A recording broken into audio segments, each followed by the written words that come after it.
Muling giniit ni dating Senador Antonio Trillanes na ipapa-arrest na raw ng International Criminal Court si dating Pangulong Rodrigo Duterte kaugnay ng drug war. Kapag inilabas na ang warrant, obligado raw itong sundin ng Pilipinas kung Interpol mismo ang tutugis kay Duterte. Nasa frontline ng balitang yan si Mean Los Baños. Kaya nga hindi na nakakatulog eh. Kung malayo pa itong malabo yan, bakit magpapanik itong mga ito? Bilang na raw ang maliligayang araw ni dating Pangulong Rodrigo Duterte dahil malapit na siyang ipaaresto ng International Criminal Court o ICC, bunsod ng inumpisahan niyang war on drugs. Ayon kay dating Senator Antonio Trillanes IV, maglalabas na ng warrant of arrest ang ICC laban sa dating Pangulo. According to my information, lalabas yung warrant by late second quarter of this year. Dati nang sinabi ni Trillanes na nakakapag-imbestiga na ang ICC sa Pilipinas noon pang Disyembre, pero walang kumpirmasyon dito ang mismong ICC. Ang gobyerno naman, hindi nagbabago ang posisyon sa issue. Una nang giniit ni Pangulong Bongbong Marcos na hindi nila kikilalanin ang investigasyon ng ICC dahil hindi na dapat saklaw ng jurisdiksyon nito ang Pilipinas na kumalas na sa kanila noong 2019.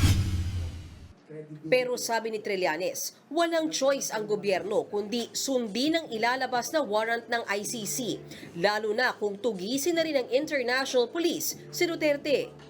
Ang Pilipinas, miyembro ng Interpol. Meaning, kung ano yung mag-issue ng red notice yung Interpol, ini-implement ng PNP natin. Ngayon, yung ICC meron silang cooperation agreement with Interpol.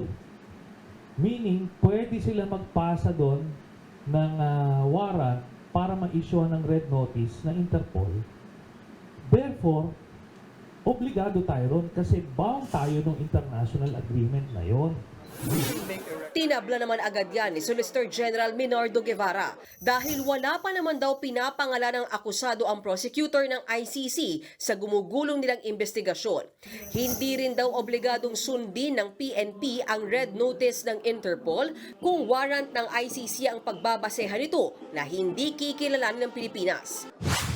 Ganito rin ang sentimiento ng dating Presidential Legal Counsel ni Duterte na si Atty. Salvador Panelo. Kung siya raw ang tatanungin, puro kalokohan lang ang mga sinabi ni Trillanes.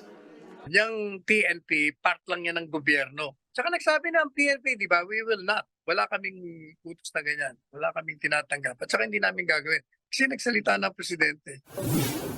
Nagbabalita mula sa Frontline, Mean Los Baños, News 5. Mga kapatid, Julius Babaw po. Iba na ang may alam at may pakialam sa panahon ngayon. Para sa frontline ng mga balita, mag-follow at mag-subscribe sa social media pages ng News 5.